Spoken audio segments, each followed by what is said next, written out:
What is going on, people of YouTube? My name is Kurtyoy and welcome to Game Week 19 review. Now, apologies if this is a bit late and the preview will hopefully be following suit, and apologies if this is really unedited and poor quality and I stop for a second or so and it's bad at the start, bad at the end of the intro, because I'm in America, left some things behind and I thought, why not just do everything whilst I'm recording so I can smack out the, get rid of the, editing phase and just make sure I'm uploading as much as I can. So I'm doing that. On the screen, you can see the players in which they did well. 3 human position, goalkeeper, defender, midfielder, striker. You know the drill. Let's jump in to who did well and why I think they should or shouldn't be classed as good signings after their performance. So, first up, we got goalkeeper, Kasper Schmeichel. He comes in playing 90 minutes, 5 saves, 1 clean sheets, 4 points and 3 for a bonus. Fantastic performance for him in the Man City game. I think I had 21 shots in the end, Man City, so pretty decent from Kasper Schmeichel. End up in a 0-0 draw, which worryingly, they haven't scored in 2 games now, which, Vardy out, Mahrez out, Ranieri out, ruined the team. But Schmeichel could be good. I'm not banking on it because, admittedly, that is 4 clean sheets, 2 of which come in the last 2 games. So, they like to score, they like to concede. That's what I was trying to get out. So I'd say Kasper Schmeichel, do not get him in your team. There's better options for the type of money. And moving on to the second one, we've got Simon Mignolet. He's bagged himself 1 bonus point, 4 for a clean sheet, 3 saves, making 1 point, and 2 30 minutes, 8 points in total. Pretty decent for him, considering he was playing Sunderland and away from home. I thought Sunderland might grab a goal, so I was veering away from Liverpool defenders. But that's a good performance from him nonetheless. Should you be bringing him into your teams? You got West Ham away, you got Arsenal at home, you got Man United at home. No, for me, no. Just for simple reason, I'm looking at that and I'm seeing, doubt. There's 3 teams that could score against them. United, maybe if they actually start to play, decent football. Arsenal will. I can say that for a fact. I think West Ham will. They'll go at them. But Simon Mignolet, well played, good performance from him. And lastly, I had a choice between Declan Rudd, David De Gea, and of course we needed Declan Rudd because you got to give it to someone away from Manchester United because they just play boring football.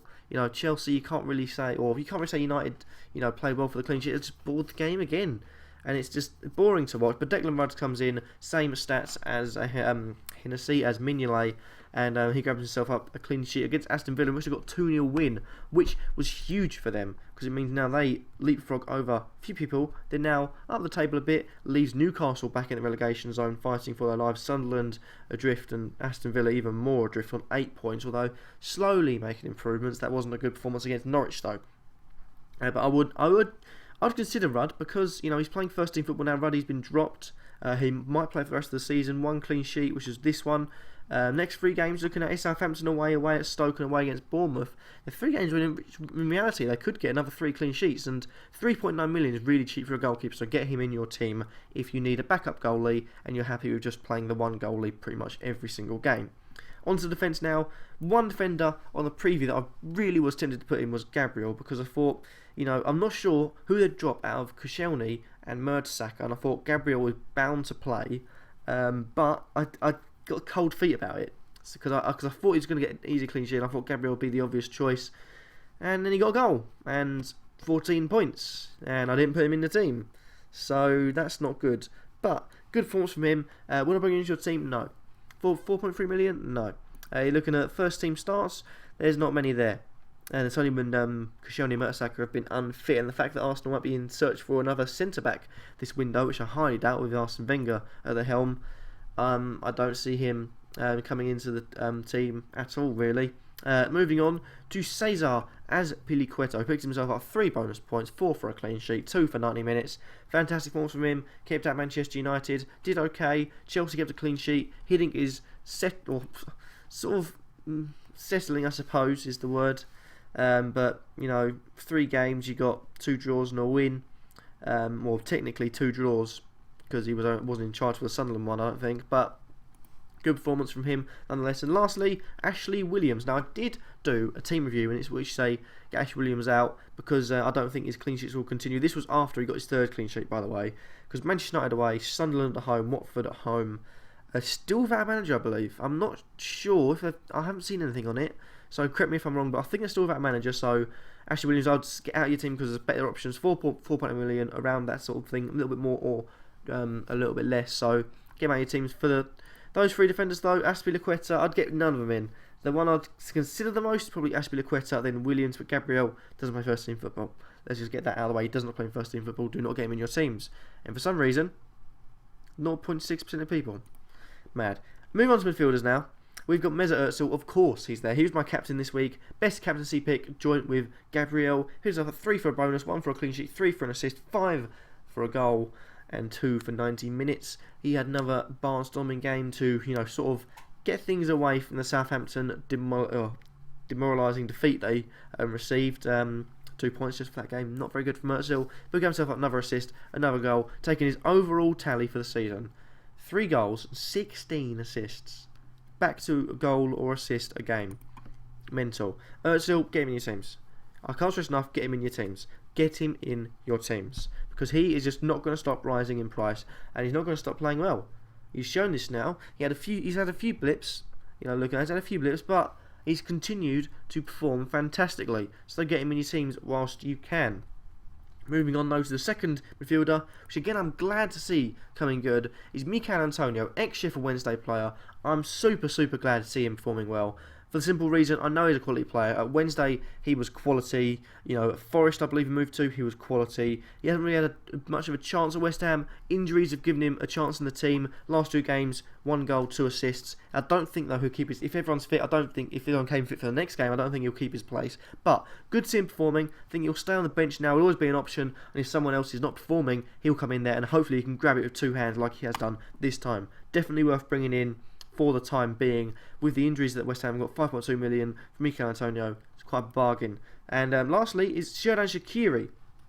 Now I put him in the preview when he didn't do very well, and then didn't put him in the preview where he did very well. But it just shows that Xherdan Shaqiri is hot and cold, like Katy Perry said nicely in her song. He had a good game. 1 for a bonus and 2 goals. Didn't grab 3 because Lukaku unfortunately played. We'll get to him in a sec. But he had a fantastic game. 2 of his goals, 2 magnificent goals. And, I'd consider it. 6.6 million. I think he's gone down from 7. Yeah, gone down from 7.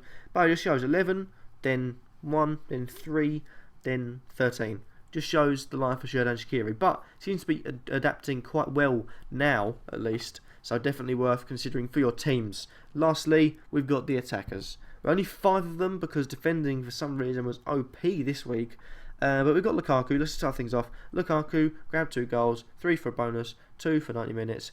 What else do you expect from Romelu Lukaku? Nothing is the answer. Absolutely nothing. So we've got Lukaku. We've also got his Belgian counterpart, the other beast, FIFA style, is Christian Benteke. 2 of them unplayable sometimes on FIFA. But he grabbed a goal, 3 for bonus. Did have a yellow card though, unfortunately. Leaves him on 8 points. So these performances, he did miss a few chances though. I think Liverpool fans, I saw Vujanic on Twitter said he was aggravated with Benteke, and people like, why he won us the games? Like, because he could have got 2 or 3 or 4, let's say, and that is true. He misses chances. So good game. Could have been a lot better though. Could be high scoring captaincy dream. Still picked by 11.9%. Not sure why in the end. And lastly, we've got Mbakani. Diourmercy Mbakani.